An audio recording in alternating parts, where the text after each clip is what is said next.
Hey, it's your girl KV back with what would this be? A review of love and hip hop slash music review dang near, right? So when I first saw that Carlos King sat down with Rasheeda and Kirk, the first day I looked at it, I was like, ain't nobody trying to hear no Rasheeda and Kirk. And then the second day I was like, actually I am trying to hear Rasheeda and Kirk because I never really knew what Kirk did. I know he was like he was in the music industry or whatever, but I was like, well, I guess he probably gonna talk about that here, right? I've seen the trailer for the documentary that they've doing because that was floating around on Facebook a little second ago. So I was like, cool, let's watch the interview. So apparently he was just a dude from New York, a dude from New York, slanging, had some money, bought a recording studio, and then it just became the spot for everybody to come record. The main two names he said that I know was Ludacris and Pastor Troy used to come out and record.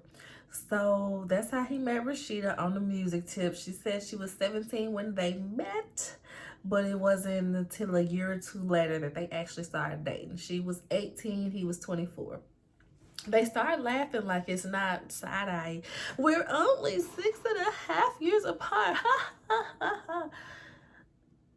It's still creepy when it's a fresh 18-year-old slash 17-year-old and a 24-year-old. It's still side-eye worthy. I don't care how long y'all lasted. I don't care how long y'all waited to officially get together. So yeah, they admitted she was a teenager, but she wasn't just out here 15, 16, 17 like some people try to act like.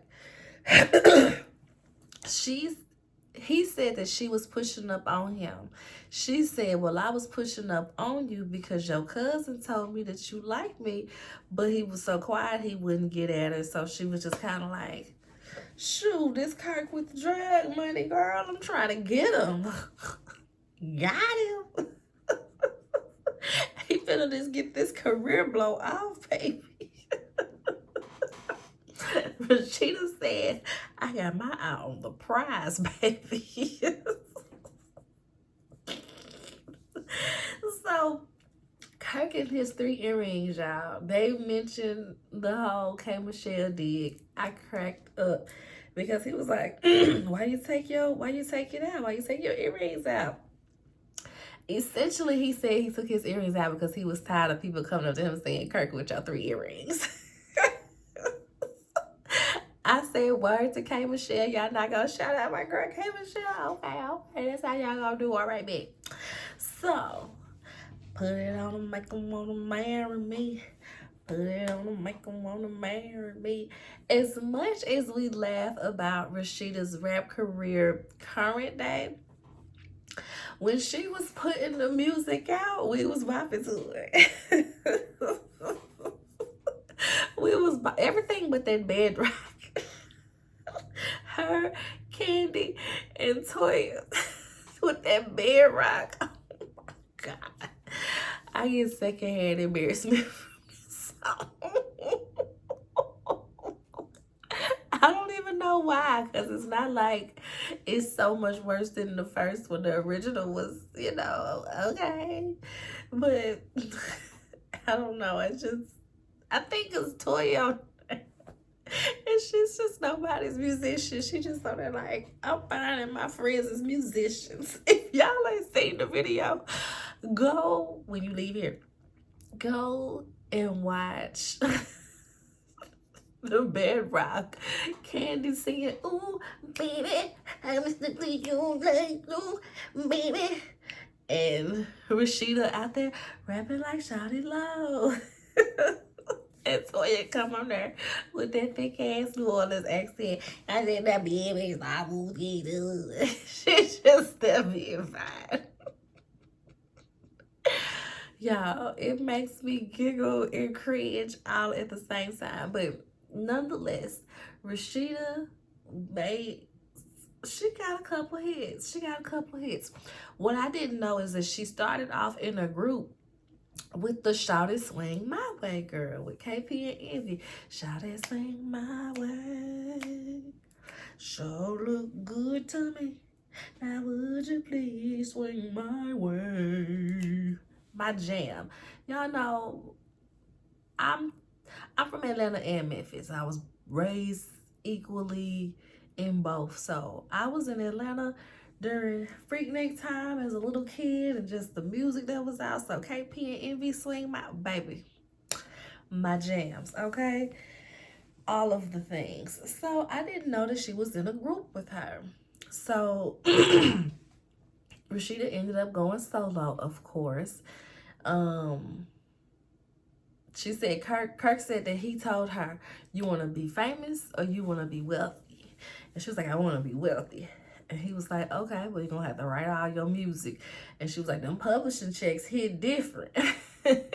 I said, "Oh," and they started running down like all the placements in movies and shows that they have, and Paul Blart Mall Cop, his ringtone was my bubble gum. First thing first, I shoot up. Mess around with no man that won't eat up. Period. And they said one of her songs was Empower the other night. I said, "Oh, yeah, y'all chicks hitting different for real." They was just listening. I think they said Pretty Little Lies. I said, y'all got all type of music out here. I was unaware. He also mentioned that Rasheeda still be putting out music. I said, "Word?" We ain't seen Rasheeda in no studio in a good 10 years, but I mean, that don't mean that she don't, but I was like, "Oh, okay." And he was like, "Yeah, I still gotta manage Rasheeda and book this and book that." I said, "What we booking? Wait a minute." Okay. All right. And so, y'all, one of the things that, came up and in the conversation of talking about how the placement checks hit different, they had like a bundle of car keys. Like a bundle. I said, "Okay, that's impractical, but it's a flex nonetheless." Carlos King picked it up. He was like, "I want one of these for my birthday. This is my dream car. I just bought myself one of these." Like, just flipping through. He was like, "Oh, that's just 6 of them. That's just 6 of them." But it's a big ass bundle, y'all, of keys. I said, "Now, if you lose one set of car keys, you lose them all. But I guess when it's that big, who losing that big ass bundle of keys?" I said, that jump was like a hat, bro. That jump was insane. So, yes. I said, "Oh, okay, it's giving wealthy." And he was like, "Yeah, all my kids, like the grown kids, they in houses that's paid off. Like, that's their houses that we bought. We got multiple houses." I said, the way Rasheeda dressed like a Fashion Nova girl, you really wouldn't know that they got the money that they got. But I guess that's because she got a boutique. So, she got to give whatever's in her boutique, which would be like a higher end Fashion Nova type deal, I guess. But hey, hey, hey, hey. So they talk about Rasheeda's solo career, and then one of them, I can't remember who it was. I think it was Kirk. "My name is Rasheeda. I rap like Shawty Low." Kirk said that stuck too. That stuck for 15 years too. But first of all, Rasheeda was out before Shawty Low was rapping. Rest in peace, Shawty Low. Rasheeda was out first. So right as I'm saying in my head, y'all done quoted K Michelle about 3-4 times. Y'all ain't gonna say nothing. And they do end up shouting her out. He was like, "Yeah, K Michelle, she was smart. She was witty. She ain't been on the show in years." I'm like, "She been on the show in years and her stuff still stuck." These 15 years old roast. And you took out your earrings because you was tired of folks being like, Kirk with your 3 earrings." You like 60 years old. He's 60. He's like 50s though. He gotta be 50s because Rasheeda probably what? Rasheeda probably early 40s. No, Rasheeda into. Child, how old are these people? Now I ain't gonna be able to rest until I see how old these people is. How old Rasheeda Frost. She 48, so she dang near 50. So Kirk Frost is 56, so he dang near 60. Okay, y'all. I just had to look that up real quick. But yeah, they do. Excuse me. I was drinking a protein coffee shake. Y'all know that protein be thick. That protein be thick. They talk about the original cast and how everybody that was originally on the show just really gelled so well together. It was the right amount of mess, right amount of, we in the studio type deal. They mentioned Stevie J and his bus, Jocelyn and Mimi, and whoever else came through, and just how they was getting concerned on in what direction they needed to move with the show, seeing them get so much attention. They talk about this little beef with Yandy and Mendices, how they came down and eventually was trying to take their spots. They not real friends. Rasheeda was like, it's levels to friendship. Like I said, and that's real. Because the way they describe it, I said, oh, okay, this is your good girlfriend. This ain't a friend. This is a good girlfriend. She said that Yandy ain't never checked on her through her life's tragedies of Kirk cheating on her and having side babies and everything. They ain't never even been to each other's house. So I said, oh, okay, y'all ain't never been to each other's house. I feel like that's the marker of like how friend we are. Have you been to the house? Or have I been to your house? We ain't that person. We just always meet out. You a good girlfriend. Which ain't nothing wrong with that. They talk about how Yandy was doing the most, saying that Jasmine and the side chick brigade was coming at Yandy and Mendices because they couldn't find Kirk and Rasheeda. I said, that don't even make no sense. If the girl got tea, she got tea. It ain't got nothing to do with Rasheeda and Kirk. And Rasheeda and Kirk was like, and they had already came and talked to us. So it wasn't like they brought their anger to you. We talked. And then they had something for you too. So don't try to blame it on us. I said, yeah, makes sense to me. Yandy trying to act like her man not in them streets. I know I don't review Love and Hip Hop ATL. It's just, I be watching it though. And Yandy, dry your eyes, baby. It was me, baby. Dry your eyes. What's the goofiest thing ever? And then Lil Mendices getting online saying, it was me that was texting. Whole family full of clowns. But yes, that man be in them streets, girl. Don't be trying to blame them for that. So what else happened? They talk about Jasmine. They talk about the baby mama. And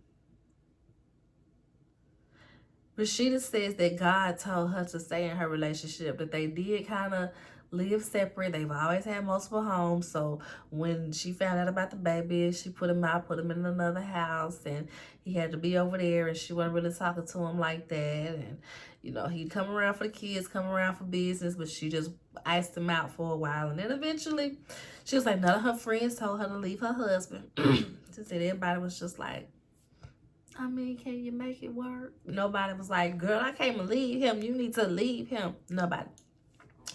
Kirk gonna say, some of her family did though. That kind of hurt my feelings. Like I'm not a good dad, a good man or something. I said, you got an outside baby. That's a reason to get divorced. It's not. That's a reason to get divorced. Period. So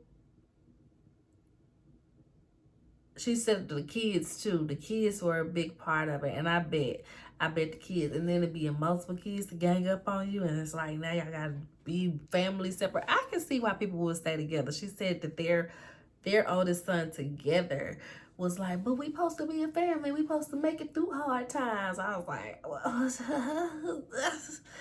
okay. And the older kids was like, but you gonna always be like my mama, like doing the most. I was like, oh, okay, but yeah, I can see that being devastating, but you can end up staying. She claims that she wasn't mad at Mona Sky Young for setting it up, but I'm like, sure, Jan, now that it's happened all these years later, But I wonder, like, how did they stumble upon that information, though? Like, who in the Atlanta streets gave Kirk up like that? Like, or if it was just the main strip clubs. They probably just went around. Well, how do they do it? Oh, now I'm interested. Where is a producer from one of these shows? When it comes to stuff like this, when you might just hear some tea in the streets, you don't really know if it's true, and it's a strip club type situation. Do y'all gotta send somebody up in the strip club to just sit around and be like, let me talk to her. Let me buy a couple of dances and talk to her, get some info, see if she the one. And then they bring the whole. If I was a producer, that's the type of ish I would be on. And ever since I watched, what was that show? Unreal. I think that's the show. I'm gonna have to start watching that again. The show, I think it's Unreal, where it was a dating show competition, and it was just unreal. Unreal American drama series. Yep, it's like an American dating show. It's a little dating show, but it's from the producer's standpoint. So seeing how they gotta set up the scenes, and oh, you gotta go slap them, or oh, you gotta, you know, do this. So ever since I watched that show, which it got a little twisted and sadistic. I ain't trying to go that far, but ever since I watched that show, I was like, ooh, that's something I would like to do at some point, is produce a reality show. Or produce a show in general, but some type of reality as well. Just to see the behind the scenes of it. But yes, y'all, I wonder whose idea that was for Mona to set them up. Kirk brings up, oh, they always think that I'm trying to smash that Jasmine. And then he like, you know how niggas over explain themselves, and it's like, you talking too much. That's what he gave. He was up explaining, like, people act like if this happened, I mean, I'm taking care of the kids, I'm playing all the bills, I mean, da da da. I mean, act like I can't crack if this and that. I'm like, how did we get here? I was looking around like, anybody know how we got here? Any Okay, I am confusion as well. But he eventually ends up saying that he not trying to crack Jasmine. Jasmine got a crush on Rasheeda. Remember when she first came on the show with Rod, they had a whole nother girlfriend, so she ain't never been shy about her sexuality. I said, I can believe it. I can believe it. I can absolutely. I bet Jasmine probably made a pass at Rasheeda one day. Rasheeda probably let her lick it. That's probably why they all ain't beefing right now. It's giving Mimi and Jocelyn. I hate you so much that we got a grudge just to see what it's like.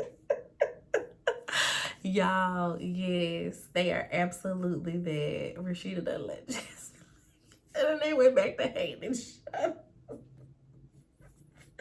On they Jocelyn and Mimi flow. Oh my gosh, that is crazy. Y'all see it? Okay, y'all. I know y'all see it too. They end this series just kind of talking about the untold story of Kirk and Rasheeda coming soon. 30 years of receipts of, footage of them in the studio, footage of them doing this. I said, baby, I'm interested. I said Luda and Pastor Troy was up in there, and she was in a group with KP and Envy and stuff. And baby, I wonder how much of this footage we see Candy. How much Candy and Toya we finna see in here. I want to see it. I would like to see it. I would like to see it. So I wonder how they gonna condense it down. Is this gonna be a series? I feel like the most since it is 30 years of footages is, I feel like it need to be a series, like 3 45-minute series. That would make sense. 3 30 minutes, 30 to 45 minutes. I watch it. I watch it. They just gotta put the right stuff in there. Give me some footage of Luda. You got some 2 Chainz in there. Get that Pastor Troy on the screen. Come on. Get the people what they want. So that's really it with this review. Is that everything they talked about that I can remember? Let's see. You have been sort of like positioned as like this Bengali. Do you know what I mean? Like this man who's sort of like hustling this young girl. So the fact that did you R. Kelly her? Of when Beyonce talks about how her father, Matthew Knowles, Okay, that's it, y'all. That's all I can think of that really happened on there. I think it was like 2 hours, but a lot of it was just stuff that we kind of already know, reminiscing who they real friends. They real friends with everybody on the cast except for Yandy and Mendices. I said, yeah, because they from New York. They ain't even out here like that. Versus Shakana, Jot, Scrappy, Spice. Them they real friends. But other than that, that's it. I got this video done once today, Thursday, so I'm becoming by Monday. By Monday, I'm gonna do the Fly Girl book review. Maybe tomorrow. Like the video, subscribe to the channel, share this video with a friend, and I'll see y'all on the next one. Bye.